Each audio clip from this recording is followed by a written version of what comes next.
Eh, unos minutos, vamos a esperar que sus compañeros se incorporen. Un par de minutos más y de ahí continuamos. Sí, por favor.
Bien, buenas noches. Buenas noches, doctor. ¿Cómo? Buenas noches. Bien, continuando con este tópico sobre la modernización de la seguridad social, en el cual nos habíamos también enfocado la sesión anterior. Vamos a ver a partir de qué momento es que esta modernización, a partir de qué momento es que los nuevos retos y los nuevos conceptos que la administración pública acoge, ¿no? Para poder iniciar una serie de medidas que pretenden modernizar, ¿no es cierto?, el sistema de seguridad social. Tenemos que tener como antecedente, ¿no?, un concepto clásico, que ya lo vimos, un concepto clásico en donde todavía no había o no existía un marco jurídico fuerte, un marco jurídico constitucional, ¿no? Y este marco jurídico fuerte, este marco jurídico constitucional que va a obligar, ¿no?, a los diversos gobiernos, si se quiere, al Estado, ¿no?, administrado en su momento por los diversos, por las diversas administraciones, es a partir precisamente de las previsiones constitucionales sobre seguridad social, ¿no? No, siempre cuando hablamos de seguridad social no debemos olvidar que no solamente es el tema previsto, es básicamente el sistema de salud, las prestaciones económicas y el sistema previsional. Las prestaciones económicas relacionadas con los subsidios, por la invalidez, la licencia, ¿ya?, como un mecanismo de salvaguarda, como un mecanismo de protección contra las contingencias que van a tener los trabajadores. El antecedente de la reforma, de todo lo que hemos y vamos a encontrar hoy en día, ¿no?, el cierre del sistema nacional, la modificación para las Fuerzas Armadas, la habilitación para un nuevo sistema privado, van a tener como antecedente no solo la Constitución del 93, sino la propia Constitución de 1979, que ya de manera clara, de manera directa, empieza a consolidar la perspectiva, ¿no?, o la obligación en la que el Estado tenía que tomar y asumir esta política de seguridad social como un imperativo social, como un mecanismo de garantía de política pública respecto a la seguridad social de las personas, ¿no?, de los trabajadores, y además también, en un momento determinado, de aquellos trabajadores que de manera voluntaria y o facultativa deseaban o desean incorporarse a este sistema.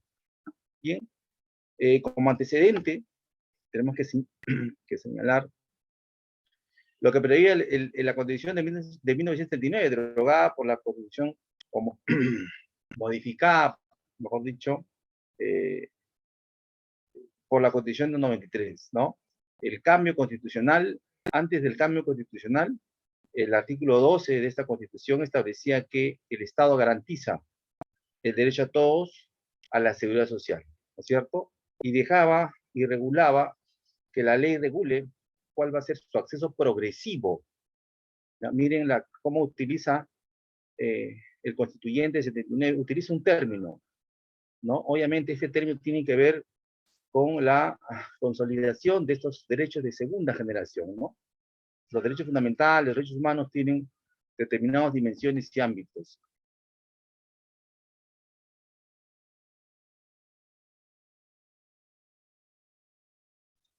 Y es que los derechos de segunda generación, el derecho al trabajo, a la salud social y otros derechos sociales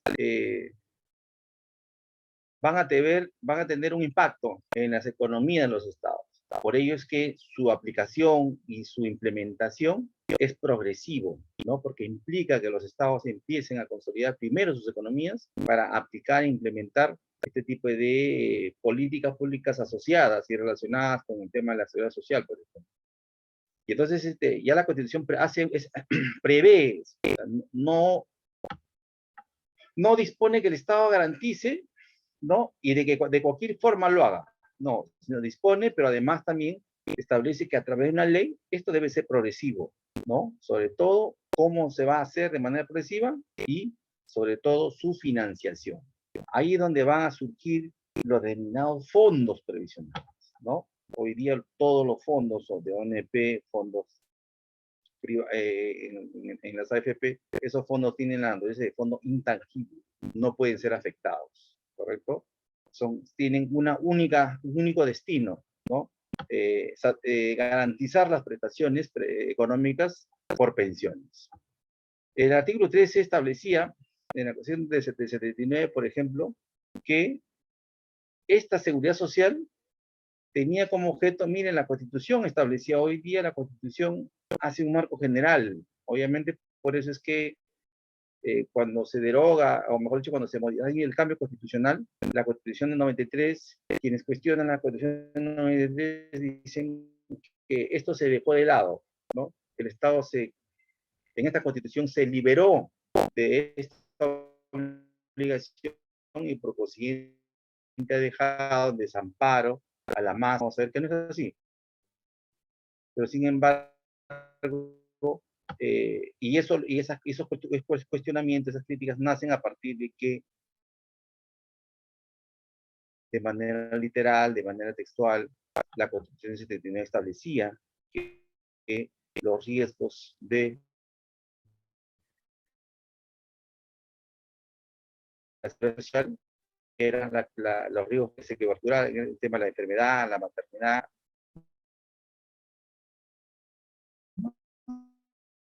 Sostenía la Constitución, ¿no? En su momento, este tipo de prestaciones, si se quiere, generaron efectivamente, más allá de que la propia Constitución establecía su progresiva, ¿no? A implementación, y además que la ley regule cómo se va a financiar.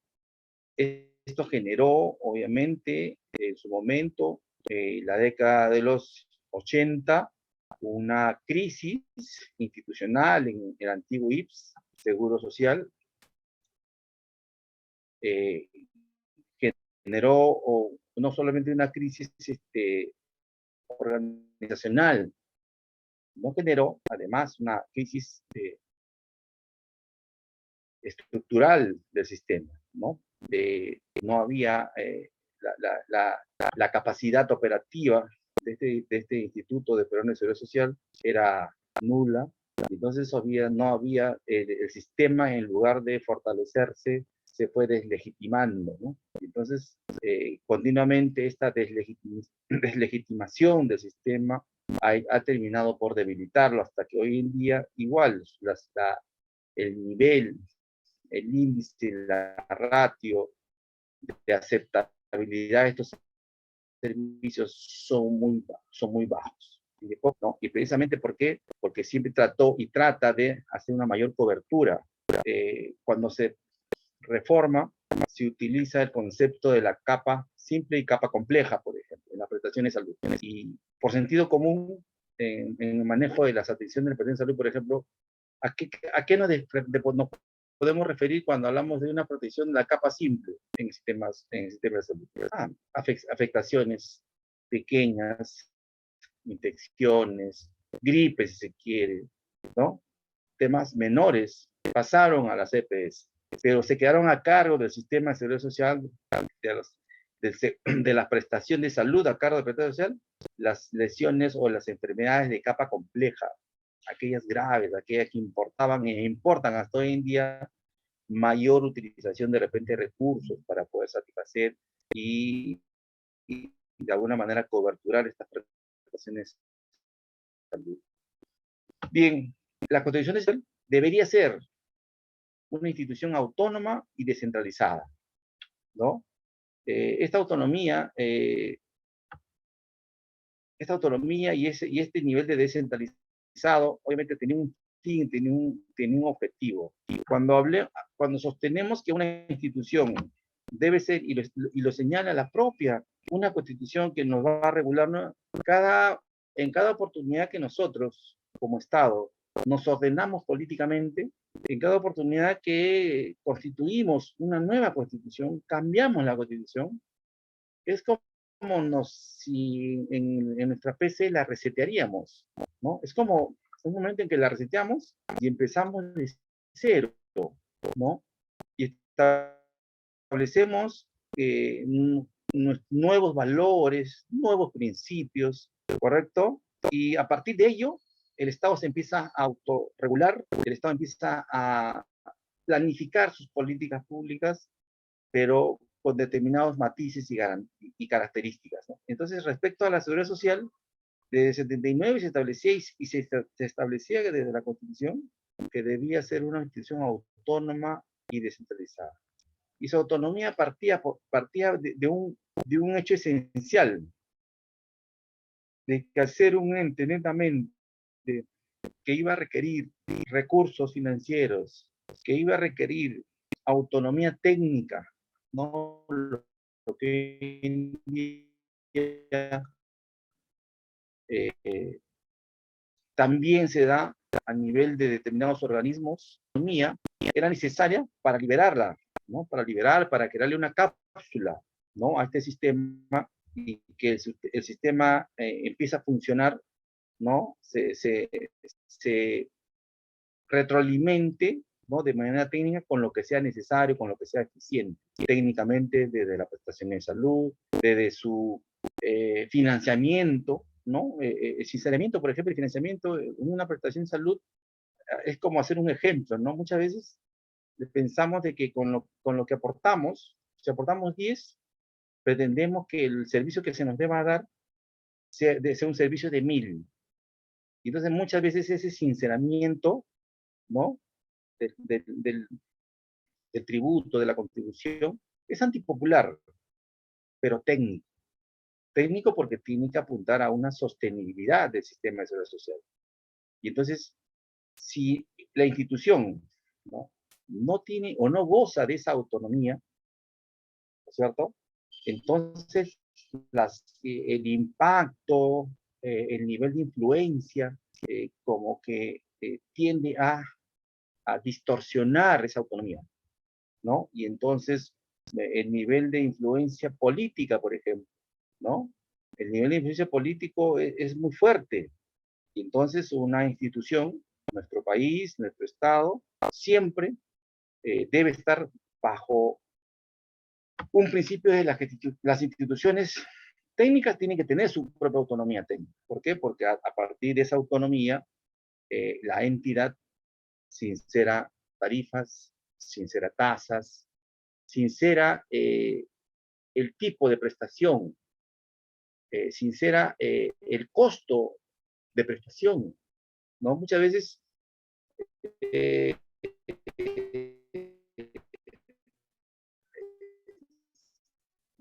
y pasa, por ejemplo, en el sistema tenemos un sistema, a nivel policial hay un SALUDPOL, ¿no? Un sistema, es un fondo de seguro policial. Este sistema tiene un presupuesto destinado para cada integrante, para cada titular. Y habrá algunos titulares, por ejemplo, que no usan el sistema, ¿no? Y ese presupuesto, obviamente, un presupuesto solidario, eh, no es utilizado de repente por el titular. Pero de repente el sistema es en unos casos y probablemente en otros casos sí es utilizado. Y entonces nos podemos ver con los casos en el que el sistema es más utilizado por uno o dos titulares que en puridad utilizan más, ¿no? En términos económicos y financieros, de lo asignado, ¿no? De manera equitativa, de manera proporcional, ¿no? A la constitución del fondo, ¿no? El Estado puede aportar para mí 200 y yo durante el año, pues, tengo diversas contingencias, tengo 2, 3 familias, tengo 2, 3 hijos, 4 hijos, 5 hijos, y demando más, ¿no es cierto? Más prestación Estado. Entonces, ese sinceramiento sobre esa justificación de los servicios, de las prestaciones, requieren obviamente respuestas técnicas, ¿no? Y hago ese ejemplo porque precisamente este tema de la autonomización, hoy día vivimos, estamos en una dimensión, en una tendencia de autonomización de los entes públicos, sobre todo aquellos entes que tienen que cumplir un rol transversal, ¿no? La seguridad social es transversal porque a nivel nacional involucra a toda la pega laboral, ¿correcto? Entonces tiene que tener esa línea en el que a partir de esta autonomización el Estado pueda, esta institución pueda consolidarse, pueda dirigirse, direccionarse y siempre direccionarse en pos de fortalecerse, retroalimentarse para poder más y cada vez más de manera progresiva tener mayor cobertura, pero no necesariamente cualitativa, que implica una cobertura y brindando servicios de calidad, ¿cierto? Eso implica esta característica de la autonomía y descentralización. La descentralización desde la Constitución 79 también se ha mantenido hoy en día. Obviamente implica que este seguro social funcione como un ente público con autonomía administrativa, económica, financiera, ¿no? Una autonomía administrativa que le permita regularse a la interna, autorregularse, y entonces que un nivel de descentralización en el que no dependa de nadie, que está adscrito a un sector, no implica que dependa, ¿no? Y que en función de esa descentralización asuma en puridad su competencia de prestación de servicios de esta política pública de la seguridad social de manera integral, de manera autónoma e integral. Eso implicaba y eso implica hasta hoy en día esta característica de descentralizada de la seguridad social.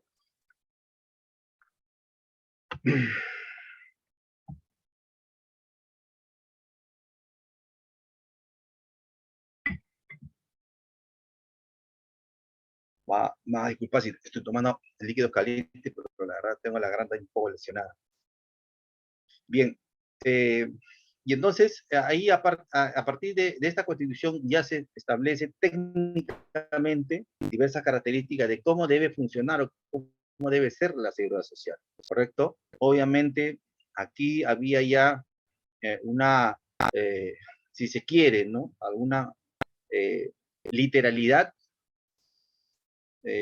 sobre quiénes debían ser las personas aseguradas, quiénes debían ser los titulares que van a estar a cargo de esta seguridad social, y obviamente partía siempre de la cuestión de partida del hecho de tener a los trabajadores como titulares y a sus familiares como de manera derivada, ¿no?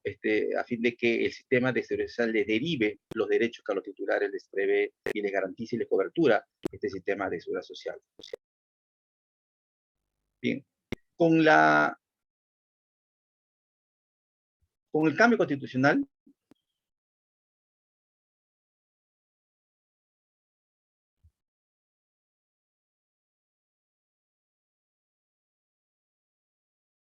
se utiliza de manera sucinta, ¿no? Una prescripción constitucional relacionada con el reconocimiento al derecho universal y progresivo. Nuevamente vean que se utiliza la Constitución 93 y por eso cuando utiliza el acceso progresivo, de este derecho fundamental en su momento denominado como universal, como fundamental, como esencial, se la cataloga como una constitución liberal, pero si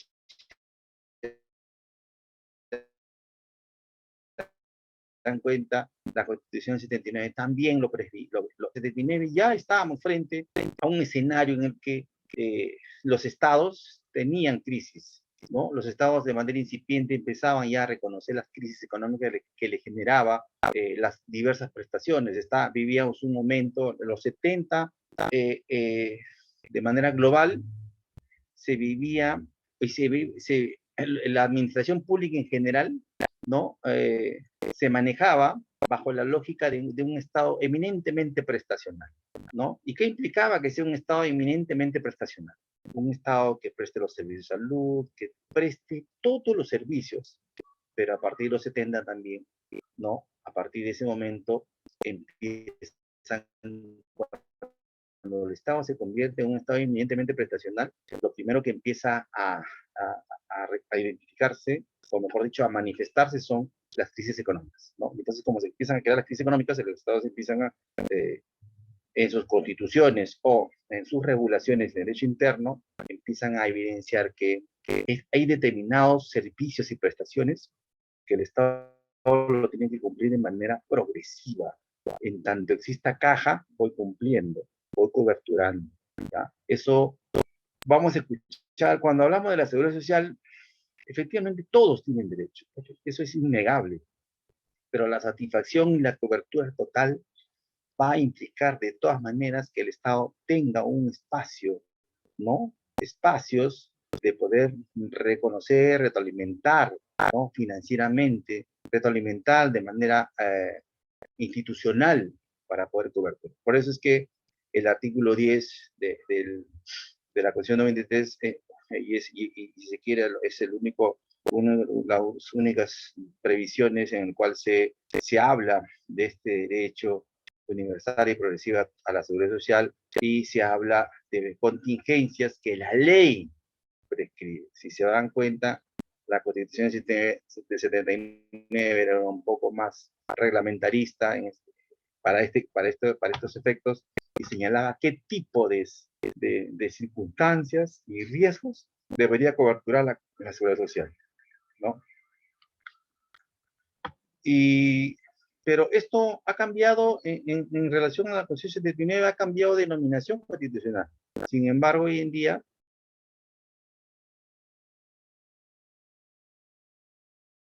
y regreso a la maternidad, la invalidez, el desempleo, los accidentes, la vejez, la muerte, la vida y la orfandad, siguen siendo parte del sistema previsional. Estos riesgos siguen siendo coberturados por los sistemas de seguridad social en toda su dimensión, ¿no? O sea, coberturando en todas las dimensiones me refiero a todos los escenarios posibles de los riesgos, ¿no? Sino que simplemente por un tema de literalidad, la Constitución del 93 ha dejado a la ley, pero la ley no ha dejado de recoger, ¿no? No ha dejado de recoger, ¿no? Este tipo de riesgos, ¿no? La licencia por maternidad,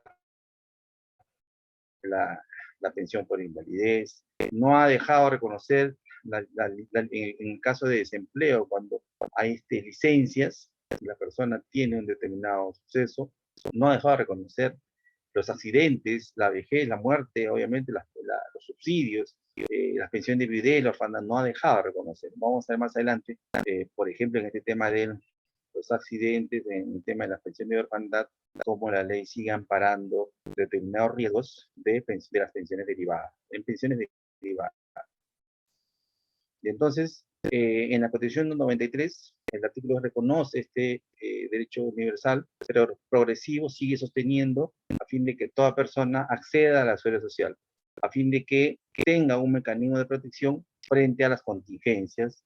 Ya no se utiliza el término riesgos, sin embargo, se utiliza un término de contingencias. En realidad, esto también es objeto de una, si se quiere, discusión doctrinaria, académica. Sin embargo, hoy en día, este es un término, la contingencia como riesgos, es un término más amplio, ¿ya? Toda contingencia, todo implica, el sistema de la seguridad social se rige por eh, eh, por una doctrina, y esa doctrina se reconoce como la doctrina de la contingencia, ¿no?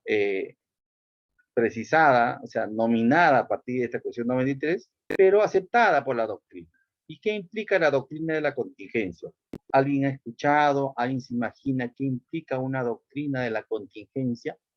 A ver, hasta aquí alguien puede dar a una opinión qué implica la doctrina de la contingencia, porque eso está en nuestra Constitución. A partir de ahí se establecen todos los mecanismos legales que regulan tanto el tema de la seguridad social para la ONP, tanto para el sistema de 2530, tanto para el sistema de 1990, tanto para los regímenes especiales, Fuerzas Armadas y Policía, por ejemplo. ¿Qué implica esta doctrina de la contingencia? ¿Alguien la ha escuchado alguna vez? ¿Tienes una opinión, si se quiere? A ver, invito a una o dos participaciones.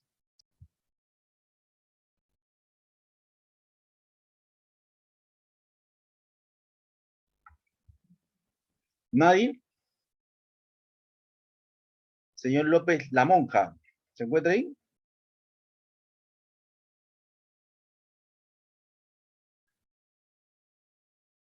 Señor Gregorio Martín, ¿se encuentra ahí?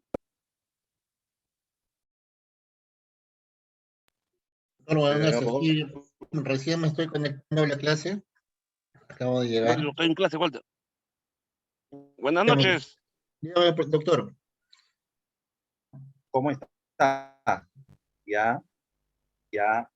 ¿Cómo está? El comentario, la interrogante que planteaba acerca de esta denominación, esta doctrina Trabajando. de la contingencia respecto a la Está en la seguridad campaña social. acá. No lo logré escuchar bien ahí en las interferencias ahí. Creo que hay un cruce con otro audio. Bien, ya, acá. Bien. Y entonces, Doctor, el único comentario que puedo hacer a grandes rasgos es que la Constitución del 79 con la 93 agrupa todos los regímenes de pensión en una sola, formando la 1990, porque antes del 93 la Constitución del 79 tenía divididas las pensiones según los tipos de clase obrera que se tenía antes. Entonces, bien o mal, esta Constitución del 93 prácticamente empieza ya a coberturar a muchos grupos laborales bajo un régimen de pensiones. Eso es lo que podría comentar doctor. ya, ya. Bien, señalaba que efectivamente a partir de la Constitución 93 empezamos a reconocer, ¿no? No nueva, sino esta seguridad social sobre la base de una doctrina, y esa doctrina se reconoce como la doctrina de la contingencia. ¿Y qué implica la doctrina de la contingencia? La doctrina de contingencia implica que la seguridad social solo debe y tiene cabida, ¿no? La seguridad social tiene cabida solo frente a riesgos y a circunstancias de estado de necesidad, ¿ya? Distinto a los riesgos de manera general, ¿no? Porque la doctrina de la contingencia en un estado, obviamente, social, de derecho, democrático, implica que el Estado se inmiscuya, ¿no? Frente a este tipo de contingencias en el que personas, ¿no? Dependientes del titular, del trabajador, sufren la pérdida, ¿no? Sufren la pérdida súbita, inmediata, circunstancial, de quien es su parte proveedora de subsistencia, ¿no? El titular que fallece, por momento, el titular que se invalida, deja de trabajar, al fallecer deja de ser un mecanismo de, ¿no? de subvención a las personas que dependen de él, ¿no? Por eso es que este es un término que se adecua más al sistema de seguridad social porque si solo nos referimos a los riesgos, entonces el Estado estaría obligado, o mejor dicho, la seguridad social estaría obligada a cualquier tipo de riesgos. Y puede ocurrir, por ejemplo, y aquí les hago una pregunta, ¿no?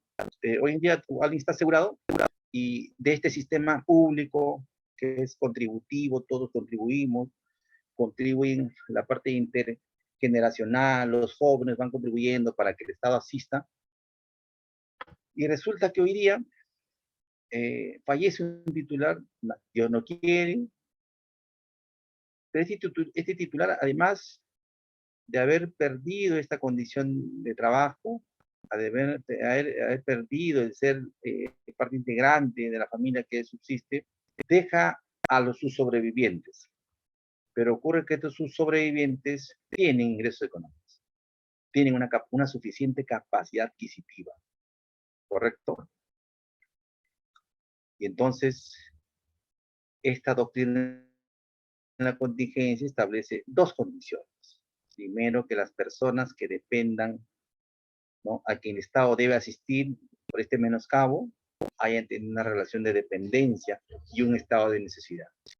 Y entonces, si no hay un estado de necesidad, el Estado, que no tiene posibilidades para coberturar todo a través de esta línea interpretativa de la Constitución, a través de esta doctrina, hace un parámetro y dice, si no tienes esta necesidad, entonces el Estado, no es necesario que el Estado te asista, porque hay otras personas que sí pueden requerir y que el Estado tiene que guardar sus recursos para subvencionar a ese otro segmento de personas que sí están en estado de necesidad.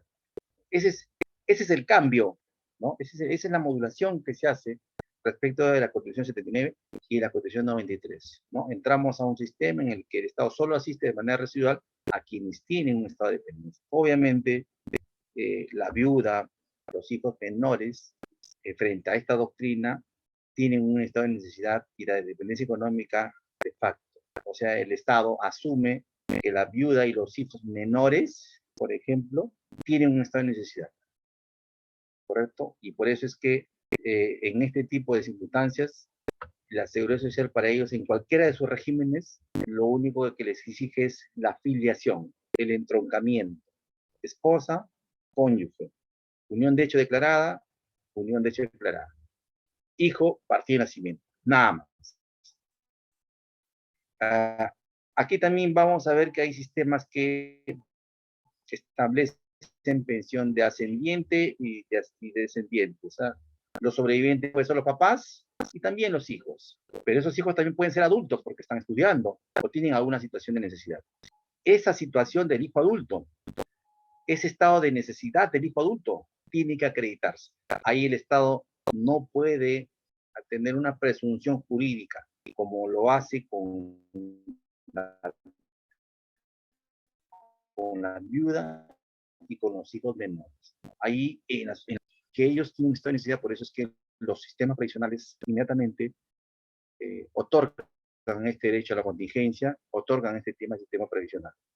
Obviamente lo que conlleva la condición de pensionista, la condición de asegurado, te otorga no solamente el acceso a una prestación económica relacionada con una pensión, sino que además te garantiza la prestación de salud.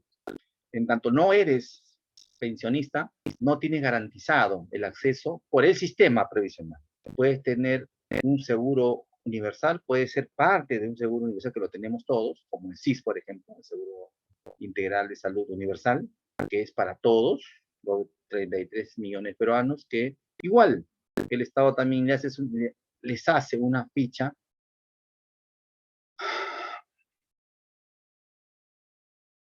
a este segmento de ciudadanos. No sé si alguien ha tenido la oportunidad, si tiene SIS, ¿no? Les hacen firmar básicamente estos SIS se implementan a partir de las postas, centros de salud, y en estas postas de centros de salud les hacen un procedimiento interno de bienestar, ¿no? Una asistenta les pregunta dónde viven, ahí identifica la zona de, si es zona de pobreza o no, algunos parámetros de condiciones económicas, y ahí les otorga su código para que puedan acceder al sistema SIS. Ahí los incorporan. Pero eso es un tema universal. El sistema de prestaciones de salud que te otorga el sistema de la seguridad social es distinto. Es cuando estás afiliado, cuando tienes un acceso a una prestación económica denominada pensión. Ahí tienes garantizado también, además de esta prestación económica previsional, una prestación a un centro médico. En el sistema nacional, en las Fuerzas Armadas tienen un solo sistema de salud, no hay capa simple, capa compleja. Ahí uno solo. En salud hay un sistema mixto que más adelante lo vamos a detallar, en el que para la CPS, para circunstancias menores, están en las CPS, que son las empresas prestadoras de salud, en capa simple. En capa compleja siempre lo asume el seguro, si bien es cierto que lo puede hacer la prestación de este tipo para este tipo de situaciones de salud, de manera directa a través del hospital de empleados, de los hospitales de salud. También lo puede hacer a través de un tercero, pero eso es una cobertura que lo asume directamente, de manera integral, el salud, ¿no? Bien, el artículo 2, ¿no? Como un derecho general, garantiza el libre acceso a las prestaciones de salud y a las pensiones a través de las entidades públicas. Aquí ya viene, acá sí viene el derrotero relacionado con el cambio, la modernización, si se quiere, ¿no? Del sistema de seguridad de salud, y se incorpora al sistema de seguridad social a las entidades públicas, privadas o mixtas. Vimos que este sistema de privadas a partir de esta regulación es que surgen, ¿no?, la participación de los regímenes de los sistemas de las privadas de pensiones, las denominadas AFP, que en su momento dimos algunas características de su funcionamiento, su financiamiento, ¿no? Y entonces aquí se establece que este libre acceso es una garantía que el Estado debe hacerlo a prestaciones de salud y a las pensiones, ¿no? A través de las entidades públicas, privadas o mixtas. Obviamente hay una supervisión como del funcionamiento a través también del Estado, y ahí el Estado tiene y va a tener hoy en día un rol básicamente regulador, ¿no? Hoy día tenemos, ¿alguien ha escuchado de su salud? Creo que acá sabemos, si es que vamos a un centro de salud de cualquier naturaleza y consideramos que no nos están atendiendo de acuerdo a la expectativa, a la proyección de atención y de calidad del servicio, ¿a qué entidad podemos acudir? De estatal, para una entidad reguladora con capacidad, con competencia, regulación y fiscalización. ¿Alguien sabe? Eso se denomina hoy día la Superintendencia Nacional de Salud. ¿Esa es como la Superintendencia de Salud? ¿Esa es la que recepciona los reclamos? Esa es su salud. Ese es su salud, exactamente. Ese es, ¿no? Es un mecanismo hoy en día, y esto es, este tipo de organismos técnicos especializados, con capacidad, ¿no?, con competencia regulatoria, con competencia de fiscalización, que hoy día es la cara inversa de lo que el Estado antes no hacía, ¿no? El Estado tenía poca cobertura, ¿no?, a este tipo de exigencias. Entonces, las clínicas privadas, los propios hospitales, no tenían o tienen, no tenían un ente que fiscalice la atención, ¿no? Hoy en día lo hay, y eso es bueno, ¿no? Eso es parte de la modernidad, en el cual, como Estado, nos tenemos que consolidar. Un Estado regulador, más que prestador, un Estado fuerte, ¿no? Fuerte en su regulación, ¿no? Su salud tiene competencia para intervenir en el mercado, ¿no? Pero no intervenir para ponerle tarifas a los, ¿no? Precios para controlar el precio de las clínicas, como a veces de manera descabellada se habla, no, porque eso sería romper un equilibrio en el que alguien dice cuánto debe costar. Eso es lo único que a la larga nos ha costado, y lo estamos viendo ahora, ¿no? Y tenemos paradigmas de qué pasa cuando el Estado quiere estatizar, quiere controlar, ¿no? Desafortunadamente el efecto, el impacto es más negativo que positivo, ¿no? Genera la especulación, genera el mercado negro, eh, genera los espacios de informalidad que encarecen el acceso al servicio en el mercado, más que su acceso libre y en condiciones de equilibrio, ¿no? Lo que en este momento se requiere, por ejemplo, en el ámbito de la salud, de la protección de salud, no es tanto que alguien salga y diga, bueno, las clínicas de mañana ya no deben haber clínicas privadas, ¿no? Acá lo que más inmediato yo diría es que existan mejores postas, ¿no? En cada, si se quiere, en cada distrito. ¿Cuántos distritos tiene Lima? Y que en cada distrito exista un hospital. Si el distrito de Lima hay un distrito de Lima, tiene más de 1 millón, 2 millones de habitantes, ese debe tener un determinado número de hospitales y un determinado nivel de hospital, porque los hospitales también tienen niveles 1, 2 y 3, ¿ya? Y el nivel 3, pues ese es el top de hospitales, porque tiene todas las especialidades, tiene todas las salas de UCI, tiene todas las especialidades de la sala de operaciones. Entonces, por cantidad de habitantes, el Estado debería garantizar eso. ¿Cuál sería el impacto?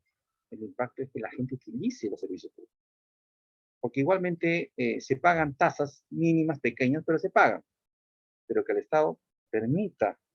¿Para qué? Para que las personas que asistan a las clínicas, a las cuestionadas clínicas, lo hagan de manera residual, ¿no?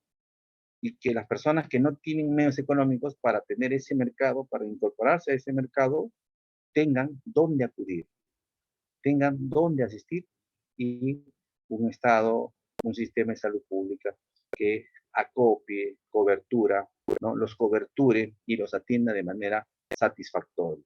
Eso es, más allá de tener alguna lógica, pues, controlista, ¿no? Que finalmente ya vimos que ese remedio es peor que la enfermedad. Por lo menos eso empíricamente está demostrado, ¿no? Eso no es una opinión lírica, eso está demostrado. Y con la misma, podríamos hacer y citar muchos ejemplos, ¿no? De por qué determinados organizaciones de cumplen a un rol, a una función, no funcionan porque la parte directiva, ¿no? El órgano de dirección es un órgano político, es un órgano que no tiene nivel de autonomía, es un órgano que, como administra un bien de todos, finalmente no cuida porque lo que es de todos no es de nadie, ¿no? Ese es un tema. La ley establece, también acá, esto ha sido un agregado, quizás el 2004, ¿no? Para garantizar que los regímenes, las pensiones, ¿no? Que están a cargo del Estado, el Estado la ley, a través de una ley se va a establecer qué tipo de órgano o entidad va a administrar. A partir de ello es que se genera, se unifica el Sistema Nacional de Pensiones, se consolida la Oficina Nacional de Pensiones. A partir de ello, como un mecanismo de fortalecimiento, se ha creado, inclusive hoy en día, una superintendencia previsional que revisa en última instancia, analiza en última instancia las decisiones de la Oficina Nacional de Pensiones, que es la que en primera instancia dice si un trabajador tiene derecho a pensión o no.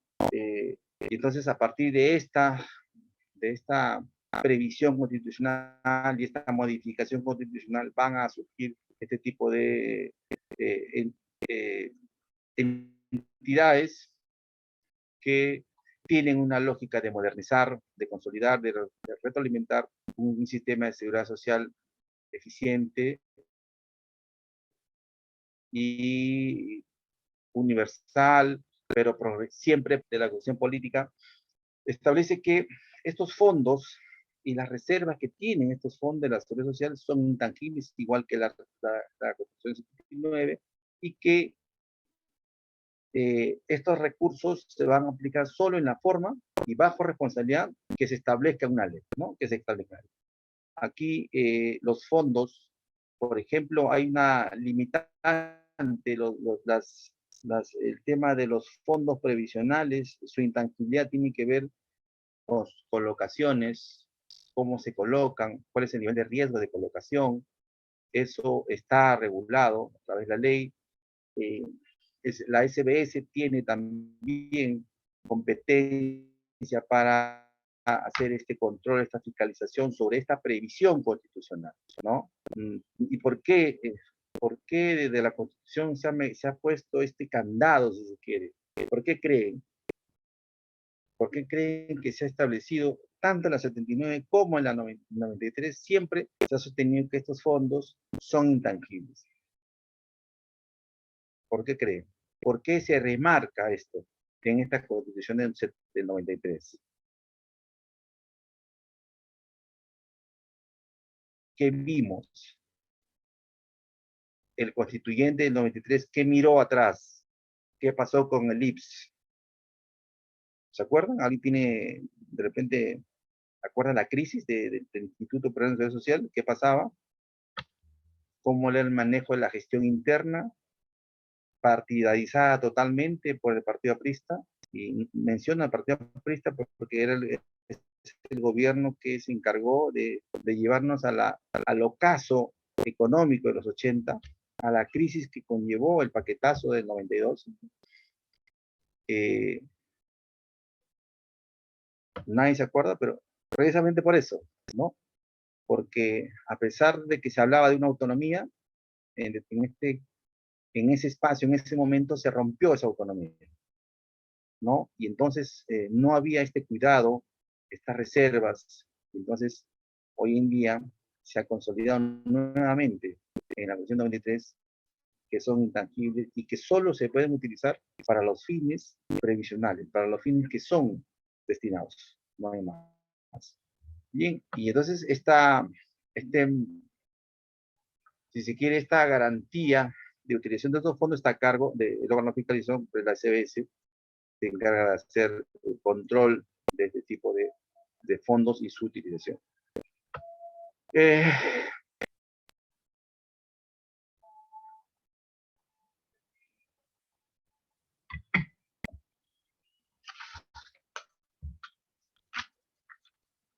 El sistema de seguridad social.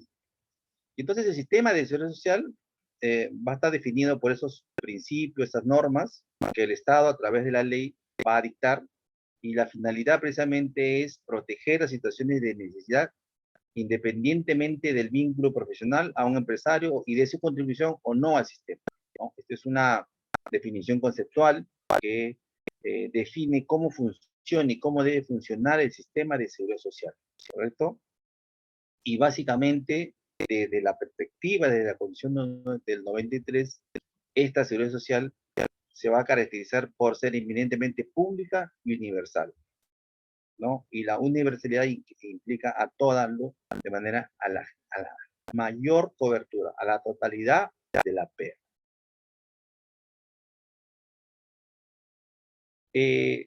Antes de la unificación administrativa como cambio, como mecanismo ¿no? Como momento histórico de relanzamiento, como momento o espacio de modernidad, el Instituto Peruano de Seguridad Social antiguo tenía un sistema de pensiones a cargo de un sistema nacional y a cargo de las cajas, ¿no? A través de los fondos de pensiones. Fondos de pensiones que, repito, tenían la característica de ser intangibles.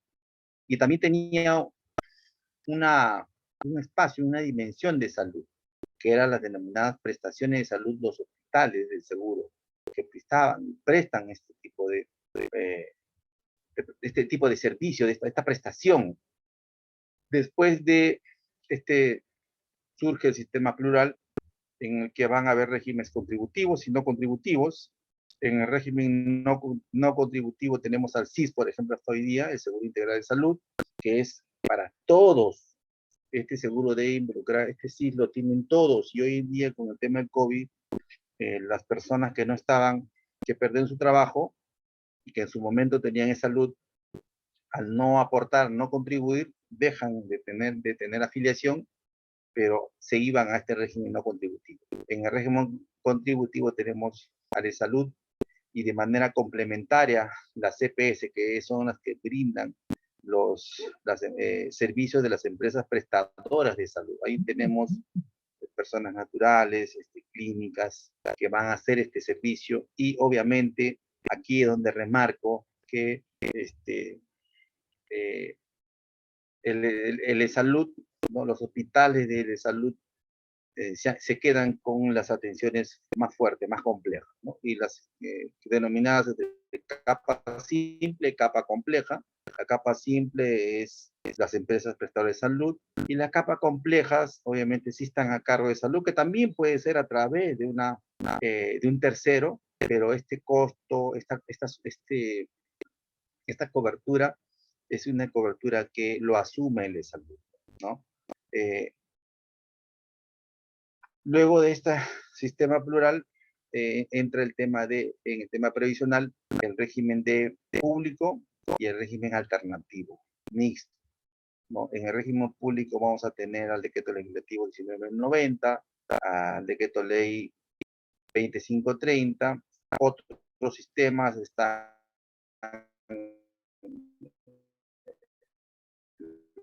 los regímenes de las fuerzas más, esta reforma, si se quiere, porque siempre se trató de reestructurar, reformar, cambiar el estatus para mejorar.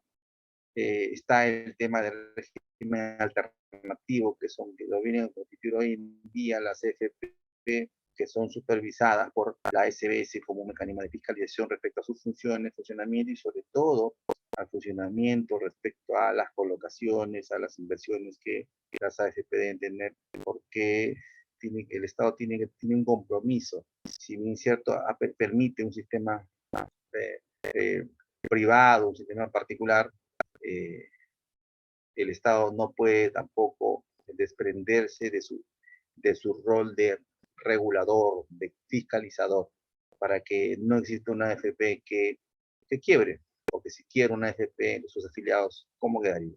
Claro que hay mecanismos de seguro, ¿no? Sin embargo, pero la idea no es esa. La idea es que estas instituciones, estas organizaciones están creadas para satisfacer en el tiempo, garantizar en el tiempo las prestaciones previsionales, que cumplan con el rol para el cual la ley ha creado este sistema, ¿no?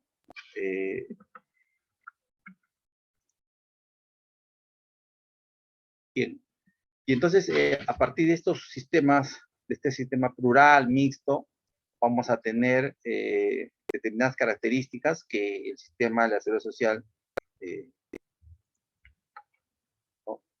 Aquí es público porque se sostiene que es público porque el Estado acá tiene la obligación de cubrir las necesidades de protección de la población, ¿no? Y esas necesidades de protección de la población están relacionadas con las contingencias que puede tener un trabajador, ¿no? Y en determinado supuesto, cualquier ciudadano. Se dice que hoy día es un mixto, ¿por qué? Porque el Estado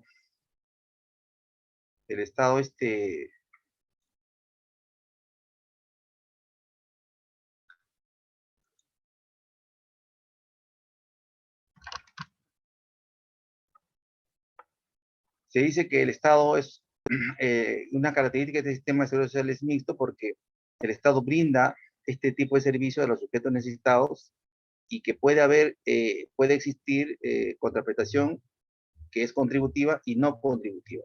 No nos olvidemos que un ejemplo de esto lo hemos tenido en el COVID. En el COVID el Estado no miró al sistema de los que estaban afiliados o no. Aquel que no estaba afiliado al seguro inmediatamente fue coberturado con el SIS. Y el SIS, como Seguro Integral de Salud, es un sistema no contributivo. Ahí nadie contribuye, ¿correcto? los sistemas contributivos están a partir de los afiliados o los asegurados al Seguro Social, los afiliados a los sistemas de salud, por ejemplo, Fuerzas Armadas, pues tienen un propio sistema de salud, y obviamente hay un aporte que hacen los propios, el Estado hace un aporte por cada titular, y además también el titular tiene un aporte de su remuneración para ese fondo de salud.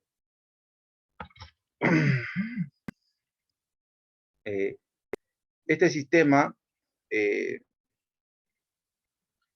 tiene otra característica que cubre necesidades, ¿no? El objetivo del Estado en este sistema es cubrir estas necesidades y generar un sistema universal en el ámbito subjetivo como objetivo. Subjetivo que está relacionado con las personas y en el objetivo cómo garantizar ese tipo de prestaciones a todos en general, ¿no? Aquí hay una, si se quiere que hay una concurrencia, ¿no? El sistema acá, y tiene que ser, y obviamente no habría otra forma, ¿no? El Estado tiene acá, desde la Constitución, el Estado ya tiene un rol subsidiario en el mercado. Y donde no exista, ¿no? Donde el Estado, mejor dicho, donde el mercado no pueda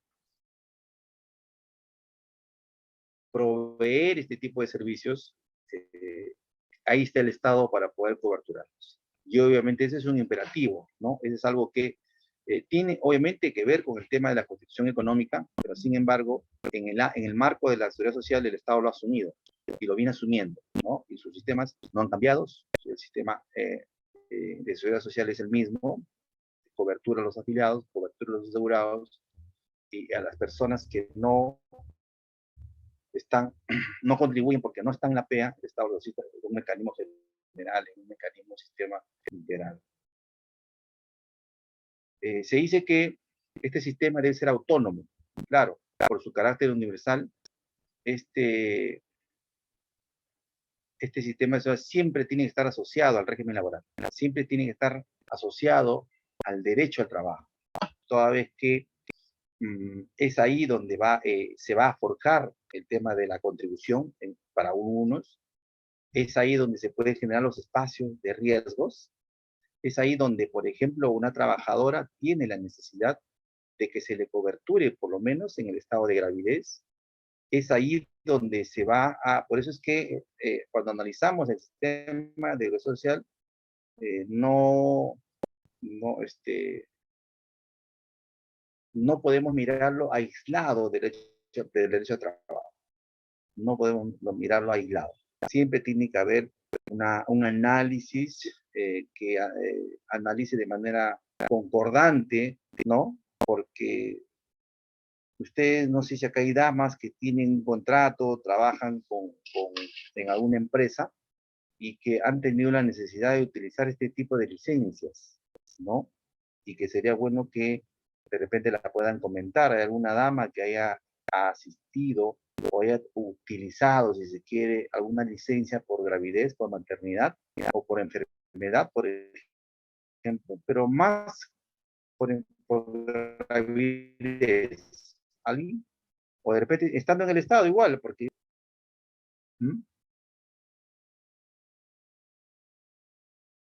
¿Nadie? ¿Algún varón, caballero que haya utilizado su licencia por paternidad?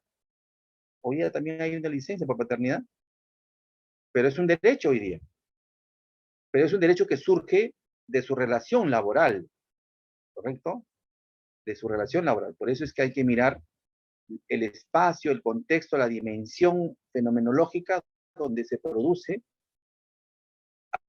algún tipo de contingencia o riesgo, y ahí es donde tenemos que incorporar este mecanismo de seguridad social, ¿no? Dentro de la doctrina esta de la contingencia para poder coberturar estos espacios de contingencia en que una persona con gravidez va a alumbrar. Obviamente no se le puede exigir que vaya 8 de la mañana cuando tiene, por ejemplo, un periodo de lactancia.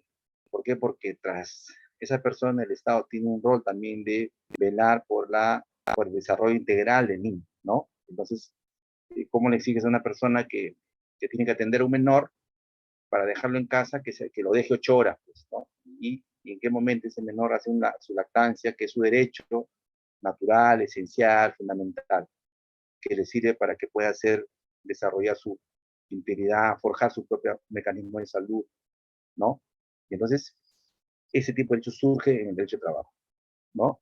Hoy en día hay diversas circunstancias que en la relación laboral dependiente le va a asignar a la seguridad social. Y los que no trabajan, también, porque los que no trabajan, si bien es cierto, de repente no tienen esta necesidad de licencia, pero sin embargo, sí pueden tener una contingencia, alguna otra contingencia, ¿no? Y ahí ellos pueden tener un seguro facultativo, pero por ejemplo, para el tema de salud, ¿no? Para atenderse en alguna dolencia, enfermedad.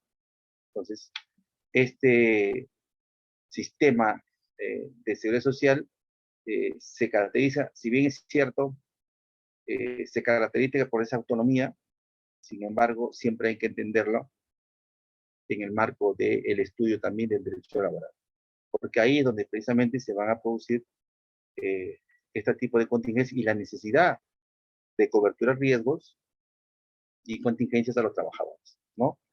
Los accidentes de trabajo, las invalideces, ¿no? Una persona está trabajando y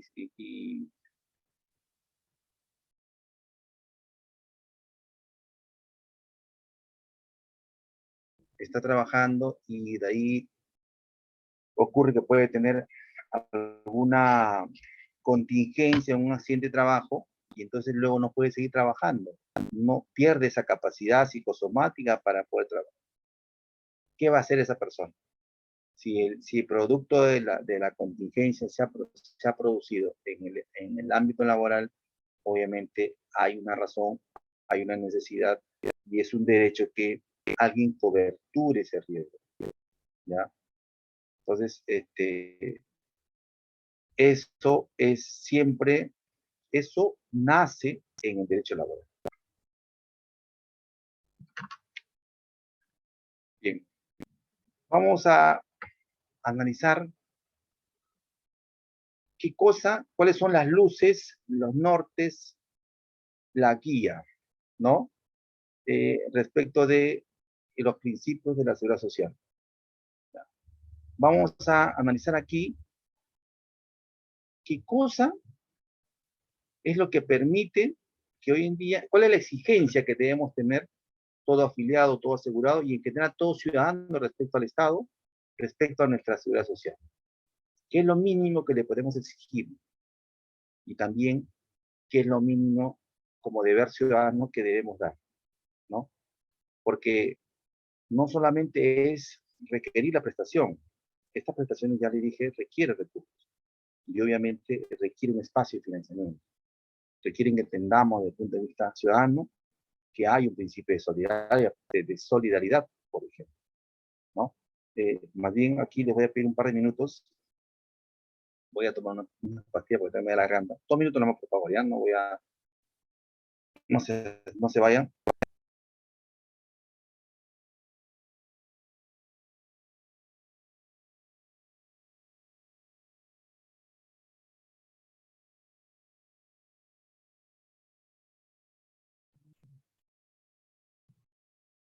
Amigos, de lo que están presentes, ¿alguien sabe sobre el examen que ha colgado, que ha colgado el profesor en el portal? ¿Ha dicho para desarrollarlo bien?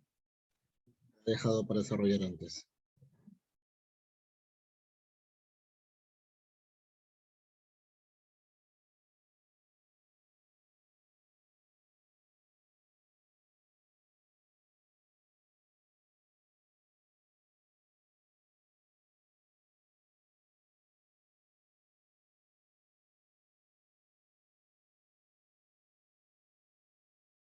Un break. No sé si les han pasado ahí, mandé unas interrogantes para que las contesten. Eso no tiene plazo, pero en todo caso al aula virtual lo contestan. Doctor, Ya, disculpe, sí, acabo de entrar a ver el aula virtual y veo que hay un examen de evaluación. sí, Justo estaba preguntando a mis compañeros, pero creo que no me escucharon. sí, Ya debemos desarrollarlo. sí, apertúrenlo, lo revisan y de ahí lo reenvían también al aula virtual y de ahí no hay ningún problema, eso es abierto, ya, no se preocupen por eso. Pero un momentito, por favor. Ya ingresamos al módulo 1 y acá hay la opción para poder reenviarlo. No lo veo. A ver. Ya. Es una pregunta que se hace en el mismo sistema del aula virtual, ¿no? Sí. Ok. Y acá está para poder responder. Ya, doctor, muchas gracias. Ya.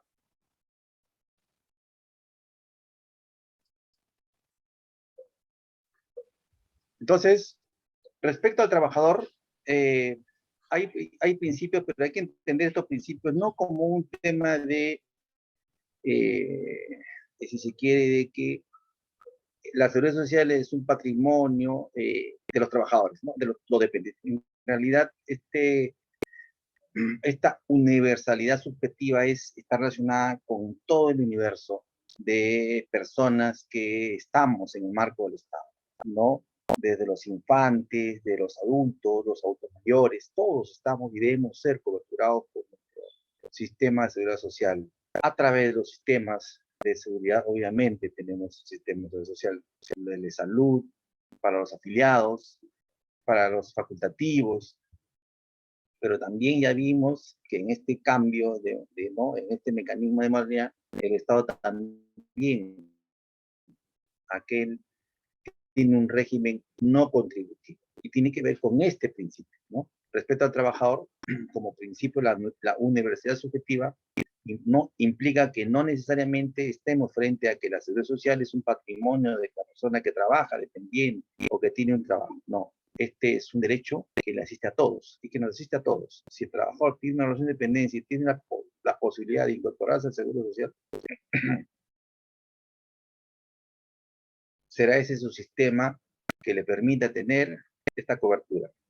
Si la persona no tiene esa posibilidad, el Estado le garantiza a través del SIS esa cobertura, ¿ya? Por lo menos en el ámbito de las prestaciones de salud. No miremos al sistema de seguridad social como un mecanismo solo de asistencia económica.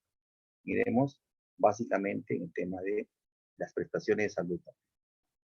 Respecto a la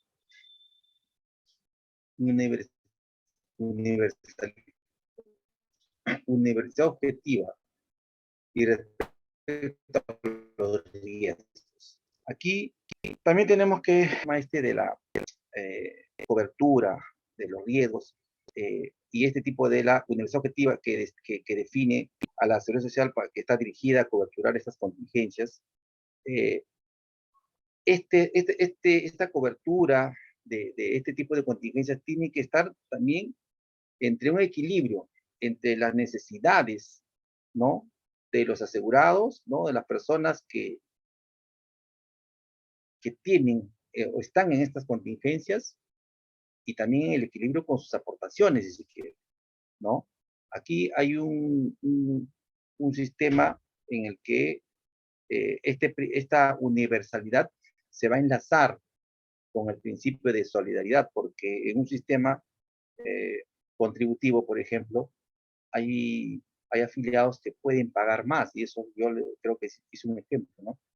Y hay inclusive afiliados que en diversos sistemas de salud pueden no utilizar el sistema porque obviamente nunca, no, gracias a Dios, no se enferman, gracias a Dios, de repente si son damas no tienen hijos, entonces nunca le exigen, nunca le piden, entonces eso muchos dirían, no, y eso que me corresponde, ¿por qué no me lo dan de otra forma? No, el sistema social está destinado a coberturar determinadas contingencias y se rige por estos principios que tienen interrelación, ¿no? La universalidad objetiva implica que haya un equilibrio frente a este tipo de contingencias con el nivel de aportación. Ese equilibrio que también se enlaza, que es compatible y que concuerda con el principio de solidaridad.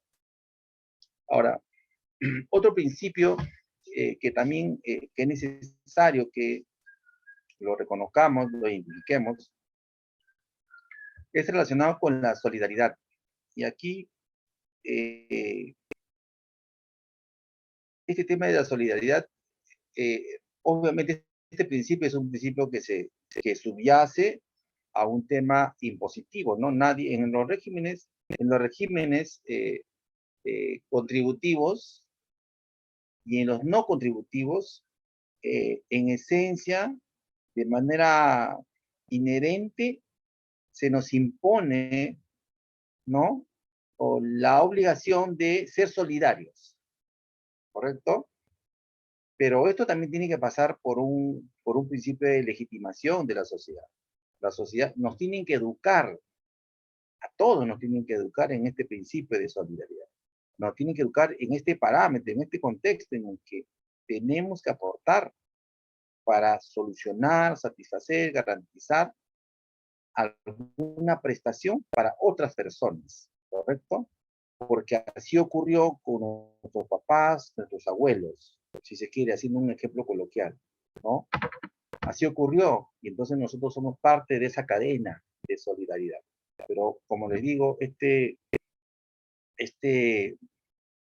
principio se nos impone como un deber social de ser solidarios en estos regímenes, sobre todo en los regímenes contributivos, pero también en los regímenes no contributivos de manera indirecta, ¿no? En los regímenes no contributivos, de manera indirecta, todo el Perú aporta, desde que compramos un pan, una leche y pedimos factura, el IGB, ese 1.8, 1.9 está dirigido, una partecita va dirigido a que el Estado pueda destinar recursos para satisfacer todo el tipo, el sistema de seguridad integral, por ejemplo, a nivel de la salud pública, ¿no? Que hoy en día, nuevamente, se relanza como otra necesidad frente a esta cuarta ola del COVID, ¿no? Entonces, también esta, esta solidaridad tiene que ver con un enfoque económico, tiene que ver con un deber ciudadano, con un deber social. Nos deben educar en esta perspectiva, ¿correcto? Desde un punto de vista utilitarista, es lo mejor que en este momento podemos hacer porque nuestro estrato socioeconómico es desequilibrado, hay más personas que están en la informalidad, pocas personas están en la PEA, y entonces en la informalidad existe, mientras el Estado no garantice mecanismos de acceso a la formalidad, va a existir un mayor riesgo de estas personas en situación de vulnerabilidad que el Estado finalmente los va a asistir. Los tiene que asistir porque es un derecho fundamental. El artículo 1 de la Constitución señala que la dignidad de la persona es el fin supremo del Estado, y entonces ahí hay toda una obligación del Estado.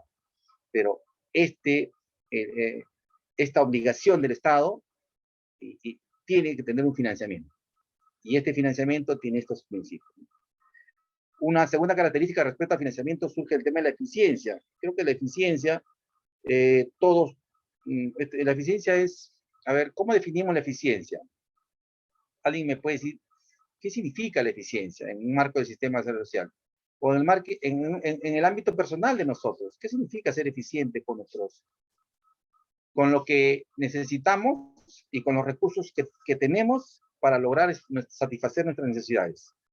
¿Qué significará eficiencia? A ver, una o dos participaciones.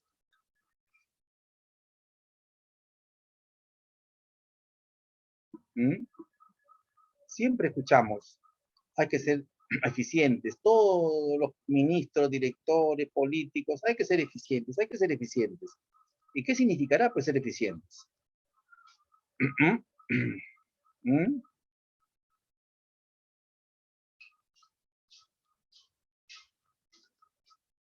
¿Qué dicen? Bueno, la eficiencia, buenas noches, doctor. ¿Cómo está? Buenas noches. Sí, doctor, bueno, con respecto al término que usted está indicando, eficiencia, es cumplir pues adecuadamente con las técnicas, ¿no? Los mecanismos, de alguna forma manejarlos correctamente. Es lo que puedo entender. Listo, esa es la definición. Ahí los políticos y se adornan de una serie de conceptos, de retóricas, y simplemente es usar los recursos de manera correcta. Así de simple. ¿Por qué? Y esto tiene que ver, la corrección tiene que ver con el cumplimiento de la ley. En la ley están los parámetros sobre los cuales se asiste a las personas. En la ley están los parámetros sobre los cuales se tiene que atender, ¿no? Por ejemplo, cuando un médico, y ha habido casos, pues, ¿no? Un médico por una dolencia que no requiere un determinado examen, pero sin embargo el médico, porque tiene llegada al CIS, le hace a la persona, le diagnostica un examen que obviamente lo va a pagar el Estado por el CIS, pero es un examen innecesario, pero el médico lo hace porque de esa prestación a ese particular, el médico va a tener una participación. Ese médico no solamente está teniendo una conducta corrupta, sino está teniendo una conducta que afecta a este principio, porque ahí el Estado a través de él está siendo ineficiente. ¿Por qué? Porque no está utilizando los recursos de manera eficiente para coberturar lo que es estrictamente necesario, ¿no? Nunca los sistemas de seguridad social, menos el nuestro, tiene todos los recursos. Y por eso que se impone este principio en el financiamiento de eficiencia, para optimizar los recursos, siempre hacer lo que más podemos, pero con la menos utilización de los recursos que tenemos. ¿Por qué? Porque siempre la necesidad de tener más recursos va a ser cada vez más amplia, ¿no? Y porque no ampliamos, por ejemplo, nuestra base tributaria, y menos ahora que estamos en crisis, cada vez en crisis hay más informalidad, hay una retracción del sistema tributario, de la recaudación, y entonces el Estado como cobertura. Si ya lo que coberturaba en momentos de tranquilidad económica era exiguo, era crítico, ¿qué será ahora que hay una crisis económica, ¿no? Entonces, ese impacto también se ve en el tema de las cosas. A veces nos vemos las noticias y en el hospital X no atienden, el seguro no atiende, porque va un médico, claro, pues va un médico atiende, ¿por qué?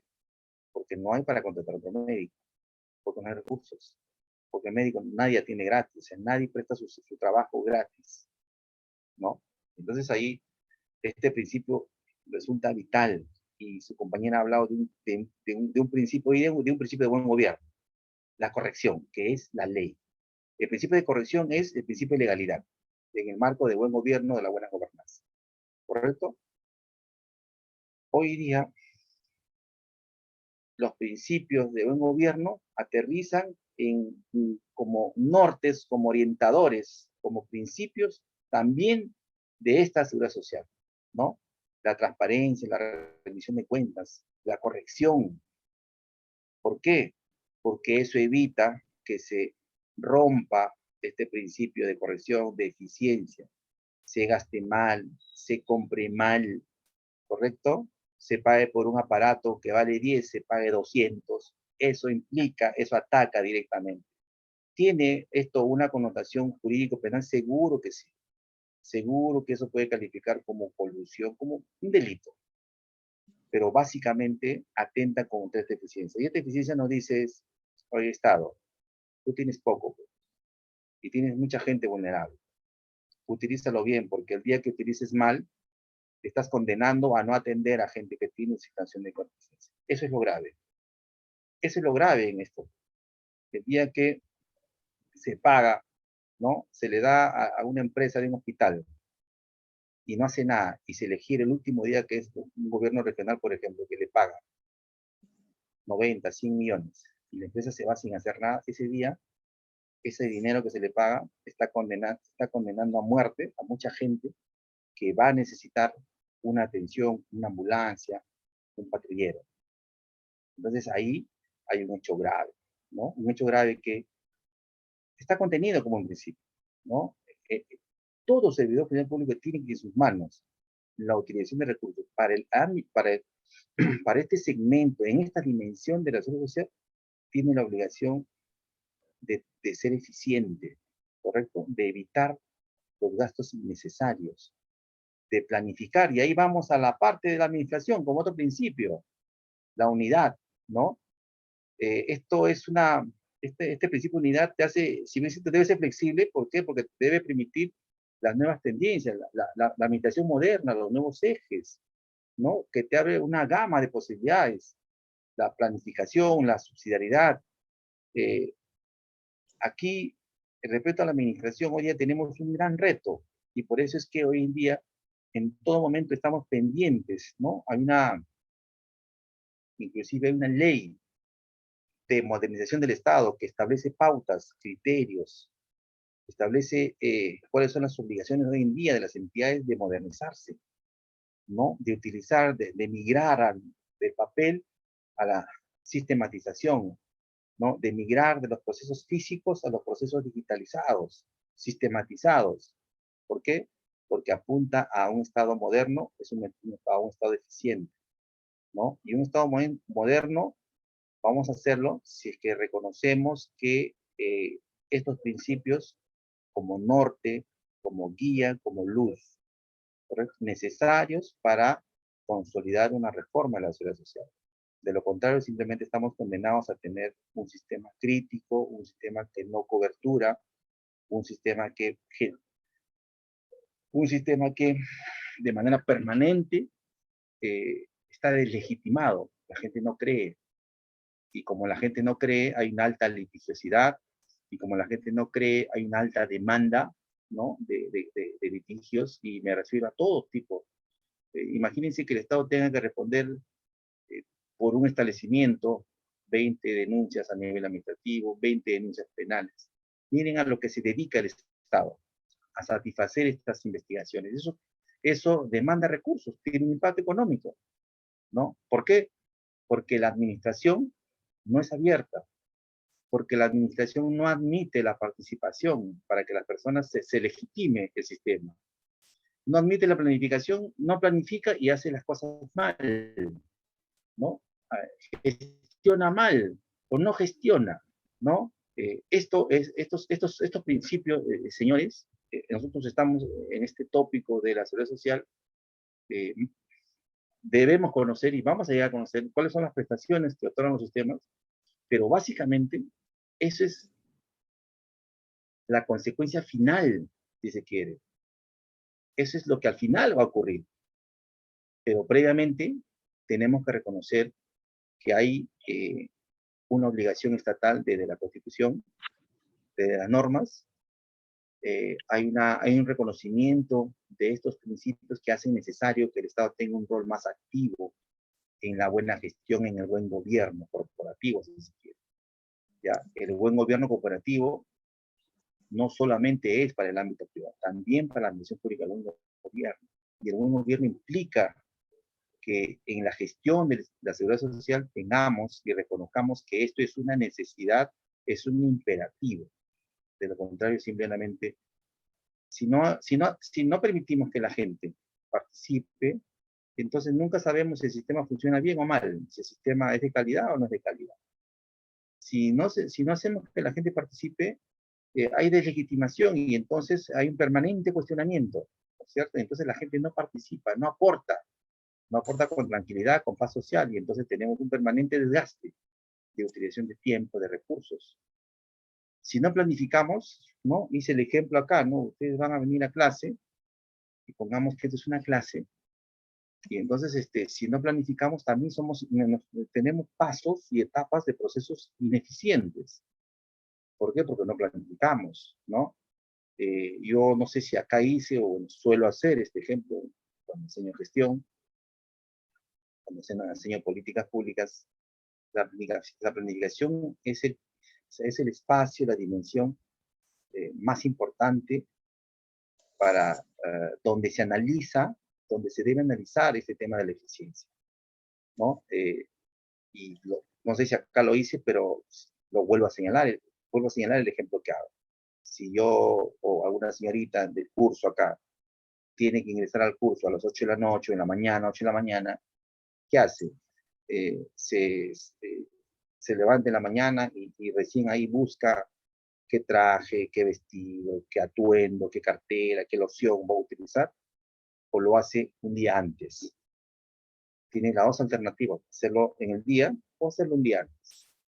Pero si lo hace un día antes, por la noche, está utilizando un espacio de tiempo más sosegado, más tranquilo, de poder planificar con qué traje se va a presentar, qué zapato, qué calzado va a utilizar, qué cartera, qué lapicero y qué loción si se quiere. Así no es un ejemplo coloquial que hago, ¿no? A que lo haga en el día siguiente, porque en ese momento está pudiendo pensar, ¿no? Cómo se va a presentar, si hace frío, si hace sol, si el lugar a donde va a ir a estudiar es en lugar abierto o es un lugar cerrado, pero si lo hace al día siguiente, tiene el contexto del tiempo y puede errar en planificar cómo se va a presentar. Entonces ahí hay dos momentos en el que se tiene la oportunidad de planificar para ser eficiente, ¿correcto? Y la eficiencia ahí está en la utilidad del tiempo que le da para planificar una presentación a un curso, a un trabajo, X circunstancias que requieran su presencia. Ese es un ejemplo. Entonces, eso implica la seguridad social. ¿Cómo planifico que este año voy a atender a 15? Pero yo sé que solo tengo presupuesto para 10. Y entonces tengo que planificar que muy probablemente los recursos que estoy utilizando está habiendo gasto ineficiente. Y entonces, si sé y tengo como meta coberturar a 15, a esos otros 5 tengo que buscar la forma de financiamiento. Y entonces, tengo dos alternativas: pedir más presupuesto, que es muy probable que no me den, y más aún en un contexto de crisis, pero también tengo una alternativa: buscar brechas de eficiencia y hacer que esa brecha de eficiencia me dé algún tipo de rédito que me permita atender, no a 5, siquiera a 2 a 3. Ahí estoy teniendo una perspectiva de eficiencia, ¿no? Obviamente esto es un tema de política pública, esto es un tema de contexto, pero a eso, o sea, cuando identificamos que estos principios son parte de la seguridad social, tenemos que ir inexorablemente a analizar esos espacios, ¿correcto? Y no quedarnos con el tema de que no hay recursos, no hay recursos y no hay recursos, ¿correcto? En la gama de que siempre nos estancamos, ¿no? Nos quedamos, ahí es donde se convierte en un estado elefantiásico, ¿no? El estado elefante, ¿no? Un estado pesado, donde no funciona, y entonces utiliza todo lo que puede y no le importa qué calidad de servicio presta. Entonces ahí tenemos estos principios respecto al trabajador, a los riesgos, respecto al financiamiento, la solidaridad, la eficiencia, respecto a la administración. Obviamente este es un reto, ¿no? La administración es muy importante. Hay gestiones, hay gestores públicos que no le dan la importancia, la relevancia a la administración, y entonces ahí tenemos un sistema anquilosado, ¿no? Tenemos un sistema, si se quiere, aletargado, ineficiente, ¿no? Muchas veces se critica y vemos las críticas que hay, ¿no? No hay penicilina, no hay ampicilina, están saliendo a comprar una agujita, un inyectable. En el manejo, este tema de las compras públicas a nivel de salud, tenemos un sistema de compras corporativo. Por ejemplo, el MINSA tiene Cenares, es un sistema que hace compras corporativas. Es un sistema muy bueno. El tema es que a veces se politiza, y cuando se politiza, pues el político quiere que el sistema se desmembre un poco para tener cierta liberalidad en esos espacios, ¿no? Cuando se hacen este tipo de compras corporativas, son compras grandes, hay parámetros en el que se permite que los ofertantes se incorporen, ¿no? De manera pública, transparente, y entonces las unidades usuarias de estos tipos de equipamiento médico, medicina, medicamentos, que requiere el Estado, pueden hacer sus peticiones y pueden en ese marco de compras corporativas adquirir en mejores condiciones estos productos, estos bienes, ¿no? Eso también es muestra de la modernidad en los sistemas de seguridad social. Es parte también, o sea, la modernidad, muchas veces hay personas que entienden que la modernidad tiene que venir con una ley, y ese es un concepto clásico. La modernidad viene porque, por ejemplo, uno de ustedes, algún día que llegue a ser gerente, en algunas de esas entidades, se ponga a pensar, muy bien, estoy gastando 100, ¿qué atiendo con 100? Atiendo a 50, perfecto. ¿Y estoy gastando bien? ¿Los 100 que gasto cumple su rol o puedo tener alguna brecha de eficiencia?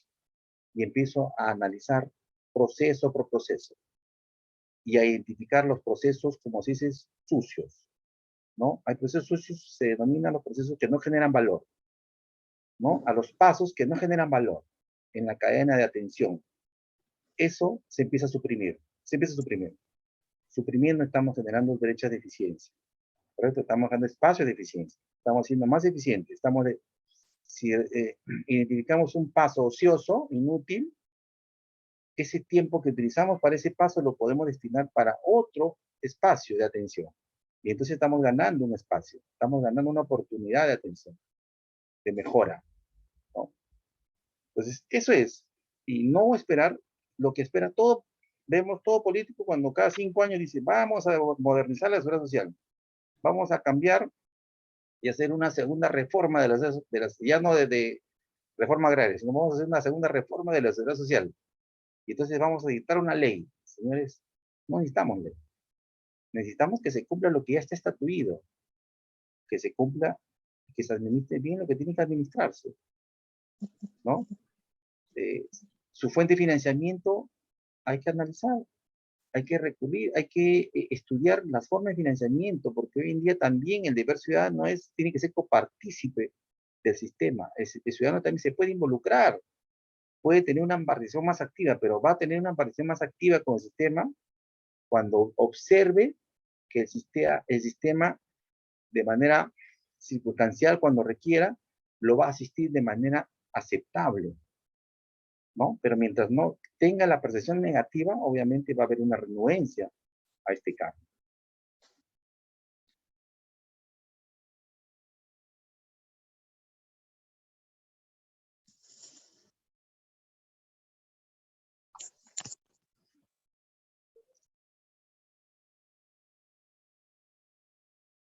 Bien.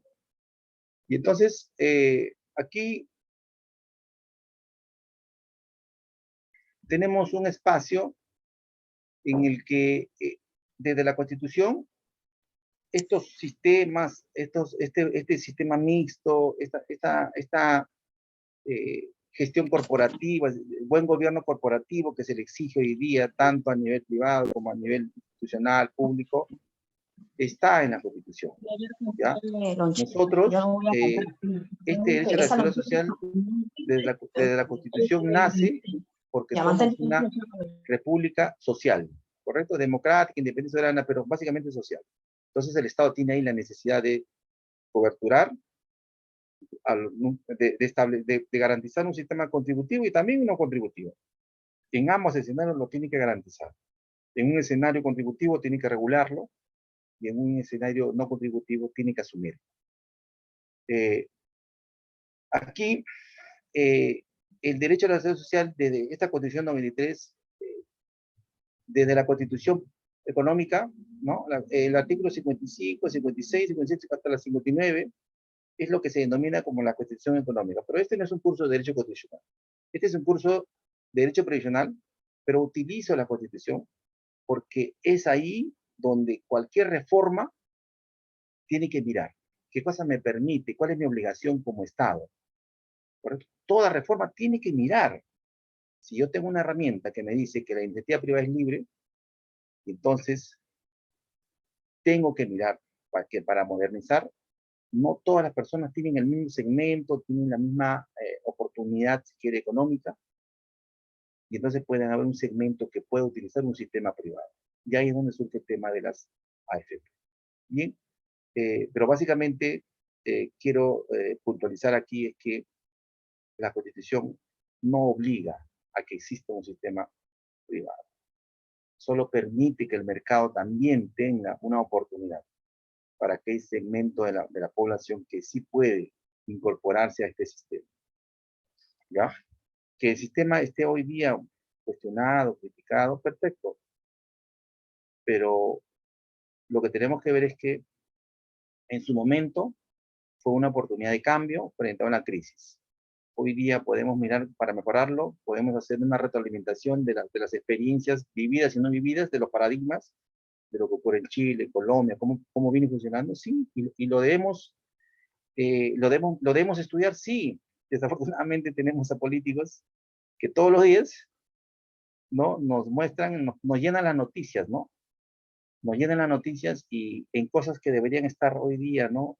Estudiando, indagando, porque para eso acceden, ¿no? Al espacio público, al poder público, en el Ejecutivo, en el Legislativo, no lo hace, ¿no? Y entonces nos dejan esta brecha, ¿no?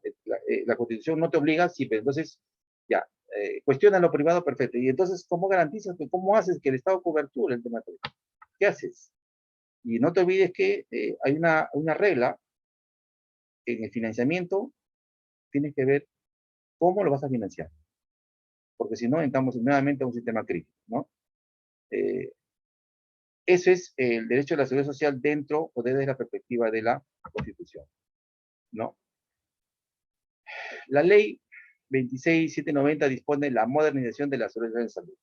Aquí hay todo un mecanismo de modernización y establece que esta modernización se debe dar en un marco de equidad, ya vimos, de solidaridad, de eficiencia y de facilidad de acceso a los servicios públicos. Esta última característica o este último principio de facilidad de acceso a los servicios públicos tiene que ver con el tema del principio de predictibilidad y de simplicidad, ¿no? Esto, los servicios públicos, la atención a los usuarios en el sistema de seguridad social tiene que ver básicamente con que el usuario no tenga pues un extenso trámite, si se quiere, no se vea envuelto en una gama de procesos, ¿no? Por eso es que, por ejemplo, hoy día en el SIS, ¿no? Alguien que tiene un problema no tiene que ir a una entidad pública a afiliarse así para saber si está en el SIS, no.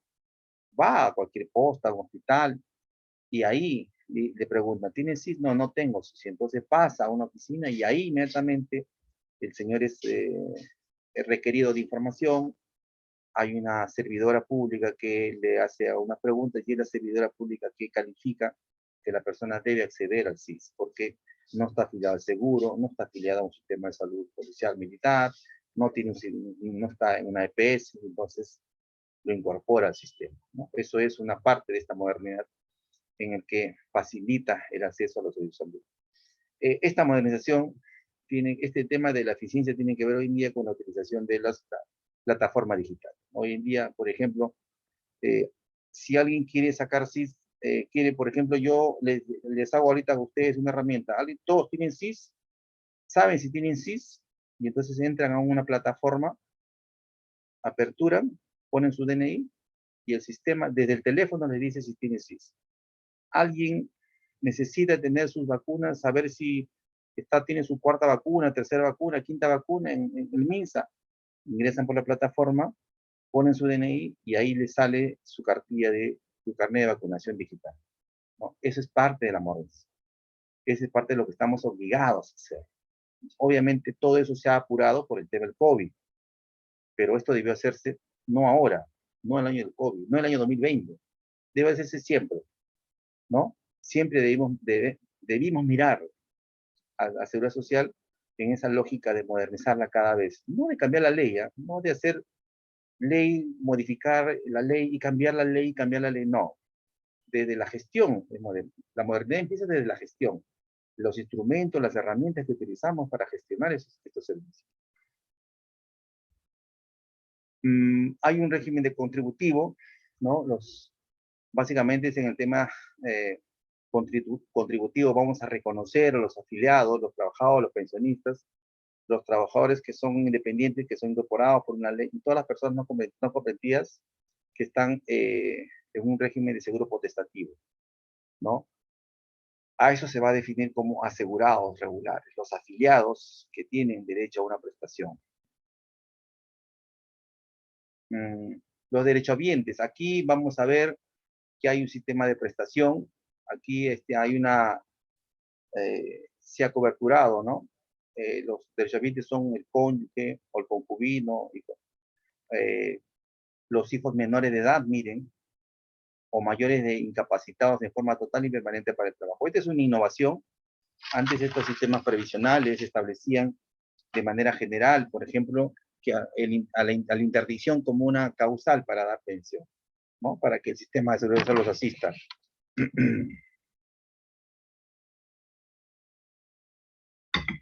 Hoy en día esto se ha modificado por cuanto este régimen no solamente es que los hijos menores de edad tengan el derecho a este tipo de previsión, sino también pueden ocurrir que existen hijos adultos que puedan tener algún tipo de incapacidad, pero esta incapacidad hoy día la ley dice que debe ser en forma total y permanente para el trabajo. ¿Ya? Voy a hacer acá, por ejemplo,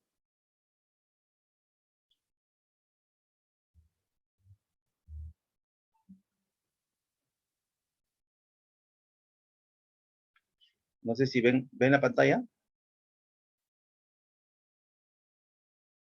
Por ejemplo, este es un acta junta médica que la salud le hace a un paciente, a una paciente, porque tiene esquizofrenia, esquizoafectivo de tipo depresivo, establece un tratamiento, pero básicamente lo diagnostica que es un paciente que requiere control periódico por la especialidad y que tiene incapacidad para laborar de forma definitiva y permanente. Con esta calificación, con este diagnóstico que hace la Junta Médica, como ven, hay un médico que suscribe, se accede a este tipo de pensión que establece hoy en día los diversos regímenes previsionales, ¿no? Y hablo Pero ahí diversos, falta, todos los regímenes. por ahí falta Sí, que indique el menoscabo. No indica el menoscabo ahí. Al menos para el SPP tendría que indicar el menoscabo para poder determinar el grado de invalidez superior a 66.6%, para tener la invalidez total permanente. a ver, acá. Sí, debería tener ahí el menoscabo, no lo tiene, solamente indica, es un informe médico, igual si tiene que elevarlo hacia el Sistema Nacional de Pensiones, debe indicar un porcentaje Ya. de ¿Por qué? incapacidad. Ya, pero a ver, ¿y por qué me dice que el menoscabo? Ahí le digo esto porque este es un caso que yo lo vi y este es un caso por el cual la ONP le dio pensión por esto, por si acaso, con este informe médico.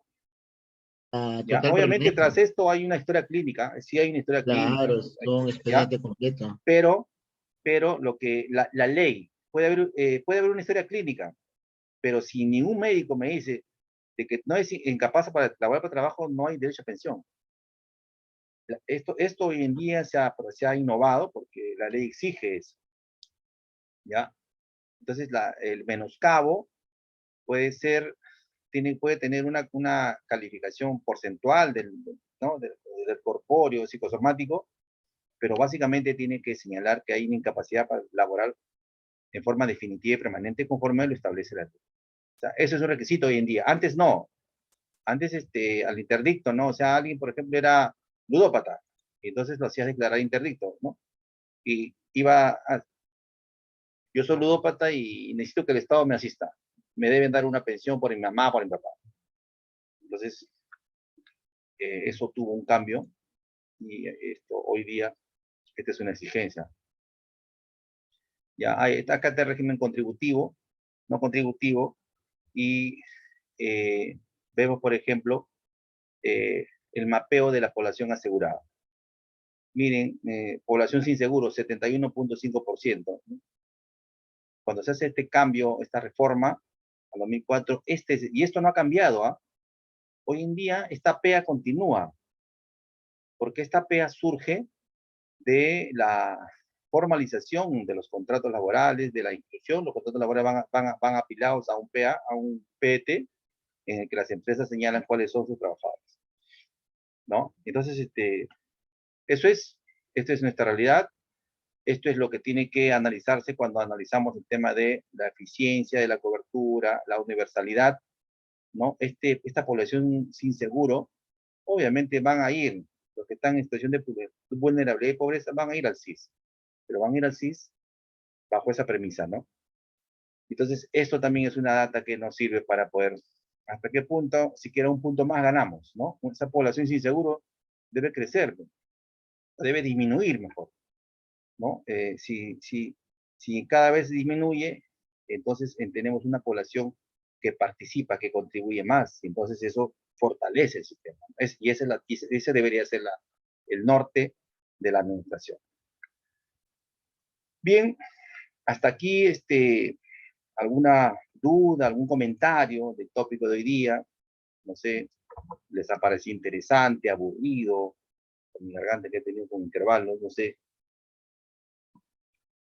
¿Alguien tiene algún interrogante, algún comentario?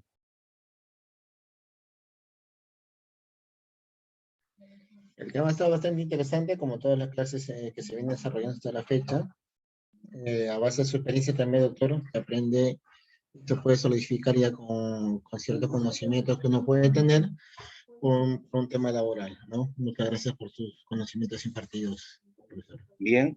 Bien, sí, y como quiera que ha habido 2 participaciones de algunos de ustedes, yo también, yo para usted tiene, no sé si tienen ahí mi teléfono, pero yo trabajo en un régimen previsional, ya soy jefe de asesoría jurídica de la división de pensiones de la policía. Yo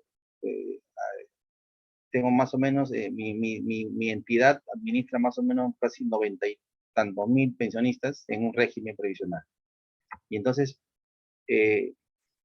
tengo bastante casuística respecto a estos temas, ¿no? Por ejemplo, este tema de la incapacidad es un expediente así y obviamente, efectivamente, ese acta de junta, porque no todos los médicos a veces quieren consignarle a un discapacitado que es incapaz para laborar, no quieren hacerlo.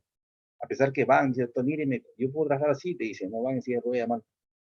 Pero, y entramos en un dilema, pues tú lo ves, pero la ley te exige que un médico lo diga. Yo no sé en su momento quién puso esa parte, porque el médico dice, y en una oportunidad nos fuimos por un administrado y le preguntamos al médico, y me dijo, doctor, usted es abogado, la condición para trabajar, yo soy médico, yo diagnostico males. Yo no diagnostico una condición social de bienestar. Yo soy médico. A mí no me pueden obligar a decir que él está incapacitado para trabajar. Así nos contestó. Y no deja de tener razón. Pero, o sea, en su momento se dio este cambio normativo y esta exigencia hoy en día es un principio de legalidad. Y a veces eso nos pone a nosotros los que tenemos que opinar, por lo menos, emitir una resolución, un acto administrativo que otorga una pensión, que calificar esto, ¿no? Y eso a veces nos pone en contingencias, ¿no? Bien, y entonces, si Doctor. no hay más preguntas, sí, dígame. Sí, justo en el tema que usted comenta, no sé cómo será el tema de la policía. En el tema, yo hace muchos años trabajé en una AFP Horizonte, ya fenecida para hoy en día. Conocí muchas casuísticas en donde a un afiliado le daban la invalidez total permanente, no podía ya movilizarse, pero sí podían realizar funciones administrativas, entonces sí realizaban trabajo. Igual tengo un caso también de una profesora en Cajamarca que estaba a punto por iniciar su libre desafiliación, ¿no? Pero se accidentó en su centro educativo, se cayó de una silla, estuvo colocando unos adornos por fiestas patrias, se rompió la columna, invalidez total permanente. Al final está recibiendo una pensión recibe una pensión provisional de 2.000 y tantos soles, y ahora está con una pensión definitiva de 1.800 soles. Y el comentario que indicó la profesora al final dijo, no, felizmente que no hice mi libre esa afiliación, bueno, no estuve tan informada rápido. Sí, y eso decimos algunos peruanos que podemos recibir alguna pensión un tanto contundente, ¿no? Pero claro, a un grado extremo, ¿no? De llegar a una invalidez. Esa profesora la cesaron, sí, del tema Claro, de la invalidez. educación, invalidez permanente, entró a trabajar en un colegio particular, está realizando funciones de tutoría y no le impide trabajar, ¿no? Ahora, en el tema de la policía, sí es algo que no he incursionado, me gustaría hacerlo. Es un tanto diferente el sistema de calificación de invalidez, tanto para edad legal, Y invalidez. vamos a, no, esa es la parte estelar de este curso. Lo vamos a ver, no te preocupes, sí, vamos a verlo con casuística, sí, es Súper bonito, interesante profe. porque Entonces, esa es la única parte que me faltaría abordar, porque ya casi lo demás sí abordado. Claro, y un poco más del tema de caja de pescador, ¿no? Eso sí, sus pensiones son un tanto irrisorias, ¿no? Y un tanto de desigualdad, si es que la 1990 en un momento quiso igualar todas las pensiones, ¿no? Pero vemos que no no lo hace para todos. Sí, efectivamente tienes razón. A veces el concepto de la educación, pues, que estamos, hay, hay temas de que debemos ponerlos como eje en la parte educativa, ¿no? Porque ahí tenemos una mejor, o sea, un ciudadano informado desde su inicio es un mejor ciudadano, porque toma mejores decisiones, ¿no? Y el ciudadano pues elige, y la forma en que el ciudadano toma su decisión es cuando vota, cuando elige, cuando analiza. ¿Por qué? Porque sabe que analiza a quien le va a dar su poder, lo va a hacer pensando en este tipo de cosas, ¿no? Este es un segmento, esto no es toda la parte del Estado, es solo una parte, ¿no? Hay todo otro abanico de la administración pública, pero que básicamente se desenvuelve y los parámetros son similares, ¿no? Bien, sin más, me paso a despedir. Creo que la semana que viene vamos a estar el miércoles, la semana que viene, ¿es día hábil o no es feriado? No se sabe, no sé qué habrá quedado la 27. sesión. Ah, Así estamos, sí está bien, está bien. ¿qué hacen, no? Bien, entonces nos vemos el próximo miércoles. Buenas noches, gracias a todos por la atención. Buenas noches, profesor. Hasta luego. Gracias. Buenas noches, doctor. Hasta la próxima sesión. Gracias. Gracias, profesor. Hasta luego. Gracias.